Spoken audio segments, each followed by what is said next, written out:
We were talking about like our first week, what people had to say. Well, the WNBA fined me for No! You got fined for episode 1? Dude, they fined me $1,500. If I'm not mistaken, like, all she said was talking about, the refs needing to protect. I'm pretty sure. Was it not for her saying the refs need to protect Caitlin Clark? I'm pretty sure it's what she essentially said. The refs need to protect Caitlin Clark. This is where it all begins. Sophie Cunningham, outspoken, unfiltered, and now officially on the WNBA's naughty list. On her very first podcast episode, Sophie drops a few honest comments about officiating and, boom, she's fined $1,500. What did she say? That referees need to protect Caitlin Clark. That the face of the league deserves protection. That the inconsistency is hurting the game. That's it. In any other league, this would be called leadership, advocacy, protecting your own.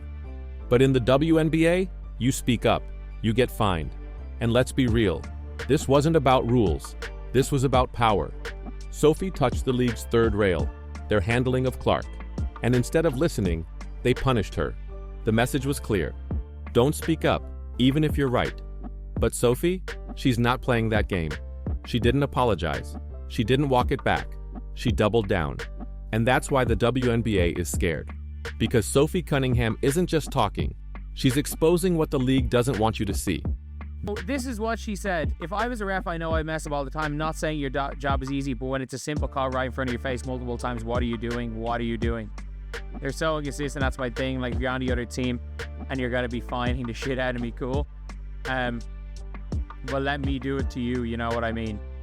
I think the players across the league, new fans across the country, everyone's like, what's going on with the refs? I'm like, I don't know. And you're fining me. You fining me $500 is not going to do shit.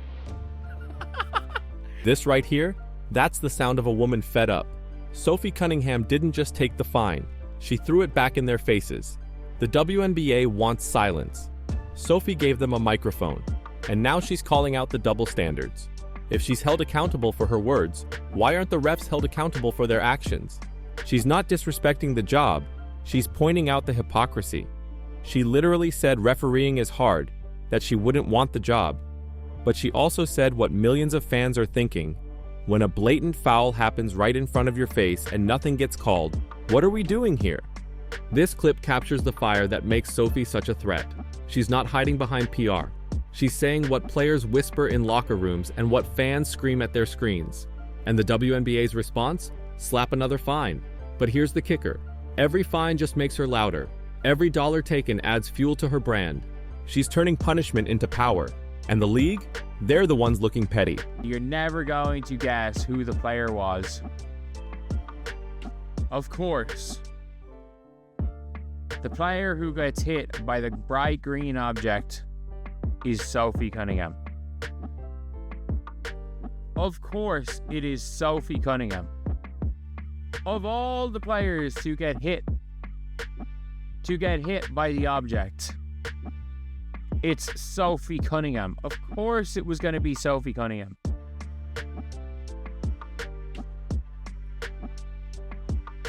Who else was going to be the player hit? Who else can be the first player hit? This one is disturbing. During a game, a fan throws an object on the court, and who gets hit? Of course, Sophie Cunningham. The one player the league keeps targeting. Coincidence? Maybe. But when it comes to player safety, there are no excuses. What's worse? Nobody in the league said a damn thing. No investigation, no outrage, no public statement. If this happened to any other player, Clark, Reese, Stewart, this would be front page news. Instead, it's brushed off as just another Sophie moment. But let's not forget, this is a player getting hit by a thrown object. In any professional sport, that's an automatic crisis. In the WNBA, silence.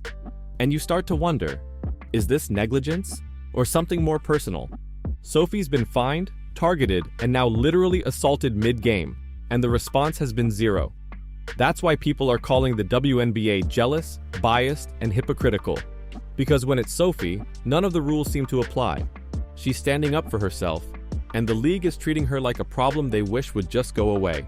She goes, "Come here, Soph, I have to talk to you." And this was in like front of everybody. And I was like, "What did I do now?" And she just smiled. She goes, "Hey, they're going to find you again." They're like, I was like, I even told them, I even credited them that their job was hard. I did say that. And I said that I would not be good at it.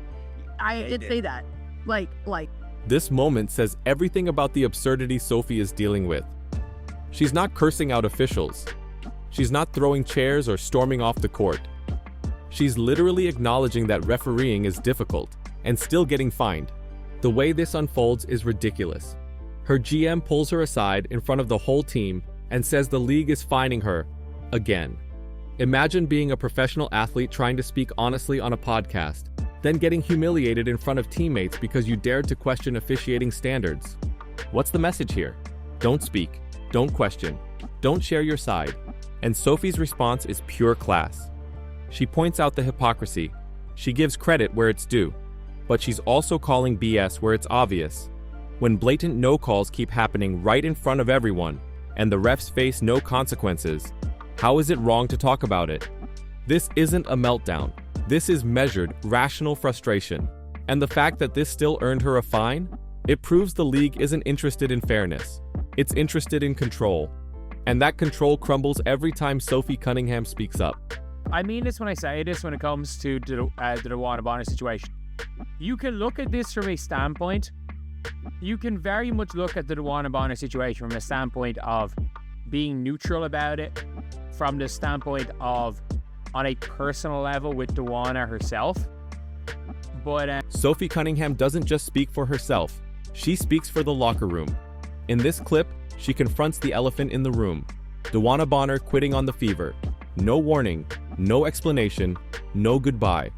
And Sophie doesn't hold back. She says what others are afraid to.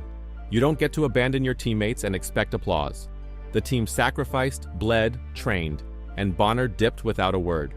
Sophie calls out the double standard. If she had done that, the media would bury her. But Bonner? Crickets. This matters, because it's not just about Bonner. It's about a culture of selective accountability. Sophie is fined for telling the truth. Bonner walks for doing worse. No explanation, no punishment, no heat. Sophie is drawing a line. If you walk out on your team, expect consequences. If you disrespect your teammates, expect backlash. And if the league won't enforce that, the players will. What Sophie's doing here isn't messy. It's leadership. She's putting culture above comfort and calling out stars who get treated like they're above the game. like, it's because it's Sophie Cunningham, it won't be anything. Because it hits Sophie Cunningham, no one's gonna care.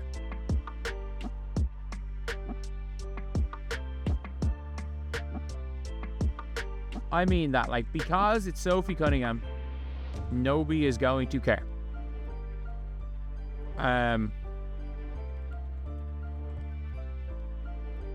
If it wasn't Sophie Cunningham, this would be a bigger deal.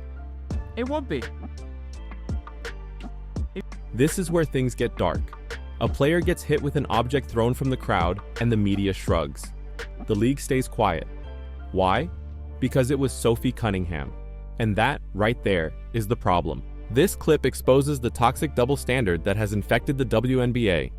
If this had been Caitlin Clark, Angel Reese, Aja Wilson, you better believe there would have been league statements, suspensions, and investigations. But Sophie? She's brushed off as a villain, so her safety somehow matters less. Let's be clear, this isn't just unprofessional, it's dangerous. Once you start deciding which players deserve to be protected, you've failed. And Sophie knows it. That's why she keeps laughing. Not because it's funny, but because it's insane. She's not scared. She's not rattled. But she is aware. She knows the league isn't defending her. So she defends herself. With words, with fire, with fearlessness. That's why the league hates her. That's why the fans love her. More, because you can only fine based on WNBA salary, so the more tiny fines that Sophie Cunningham picks up, the better it's going to be for her social media presence. But yeah, it's a all around. It's a. This clip is where the tables truly turn. What the WNBA doesn't realize, or maybe they do and hate it, is that every fine they slap on Sophie Cunningham only amplifies her platform. Every attempt to silence her turns into more views, more fans, and more cash in her pocket. Sophie is literally winning off the league's pettiness. $500 fine? She makes that back before her podcast even hits the 10-minute mark. $1,500 for a clip? That clip probably pulled triple that in ad revenue. They think they're disciplining her, but really, they're funding her rise. She's figured it out. The league wants compliance. Sophie gives them a brand. They want obedience. Sophie gives them headlines. And if you think for a second she's scared of another fine, you haven't been paying attention. She's playing chess while the WNBA plays checkers. And the best part? Fans love it.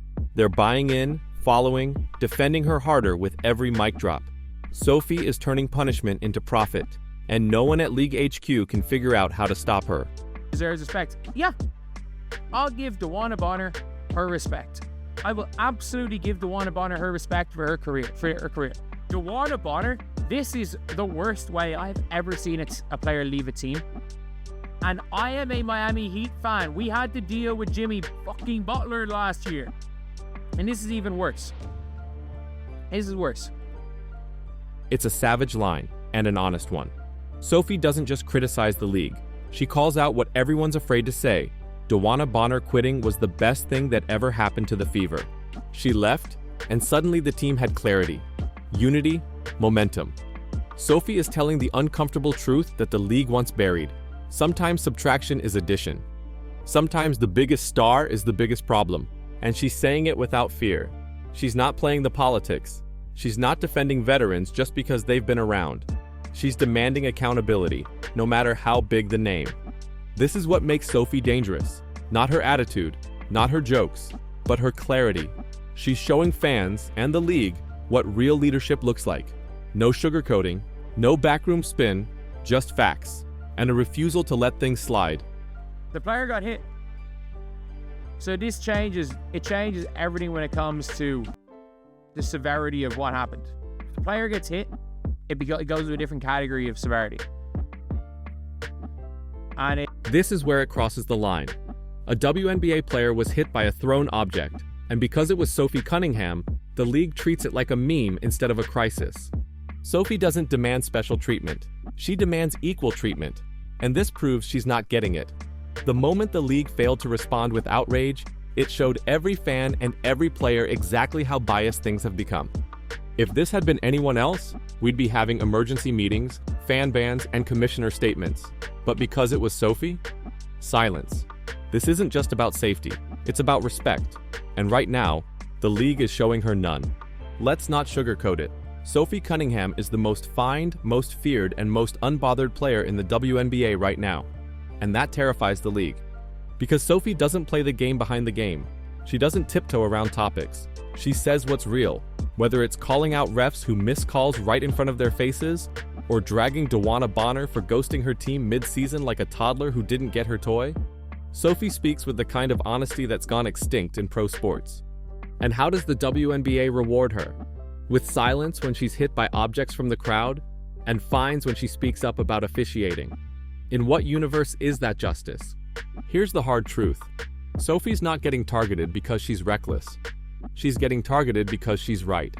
And in a league that thrives on narratives, she's the one woman bold enough to burn the script and write her own. The fines? They're laughable. A PR stunt disguised as maintaining order. The WNBA knows full well Sophie's not hurting the brand. She is the brand right now.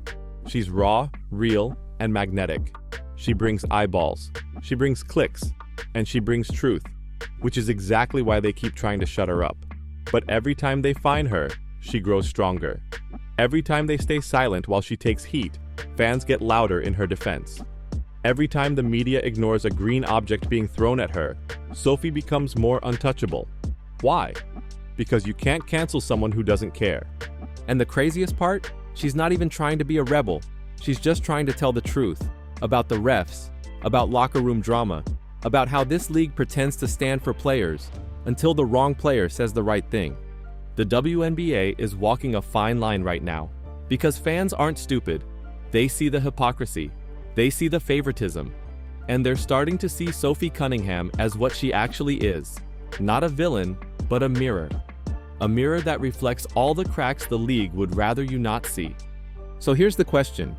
Why is Sophie Cunningham being punished for saying what everyone else is thinking? Why is her safety ignored while others are protected with PR armor? And how many more fines will it take before the league realizes she's not the problem, she's the pulse? Sound off in the comments. Is Sophie the league's loudest liability or its most underrated leader? Because one thing's for sure, the WNBA better figure it out soon, before the only one keeping it real decides she's had enough.